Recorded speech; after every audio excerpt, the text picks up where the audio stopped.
ఈ ఈ డయాగ్రామ్ని మనం పరిశీలించినట్టయితే which type of triangle is this? ఇక్కడ ఒక ట్రయాంగిల్ ఇచ్చాడు. ఈ ట్రయాంగిల్ ఏ రకమైన ట్రయాంగిల్ అనేది ఇక్కడ అడుగుతూ ఉన్నాడు. ఒకసారి పరిశీలిస్తే ఏబీసీ ట్రయాంగిల్లో 2 కోణాలు ఇవ్వబడ్డాయి.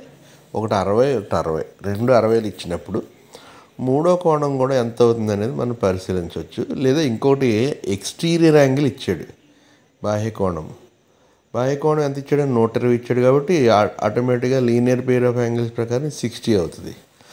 సో 3 60లు అయినాయి అంటే అది డెఫినెట్గా, లేకపోతే ఎక్స్టీరియర్ యాంగిల్ 120 ఉన్నా మనకి అది ఈక్వలాటరల్ ట్రయాంగిల్ అవుతుంది. 3 సైడ్స్ ఈక్వల్గా ఉండి ఈక్వలాటరల్ ట్రయాంగిల్ మారుతుంది. అంటే ఎక్స్టీరియర్ యాంగిల్ 120 ఉంది అంటే అది డెఫినెట్గా సమబాహు త్రిభుజముగా భావించాలి. ఈ విధంగా ట్రయాంగిల్ ప్రాపర్టీని ఉపయోగించుకోవచ్చు.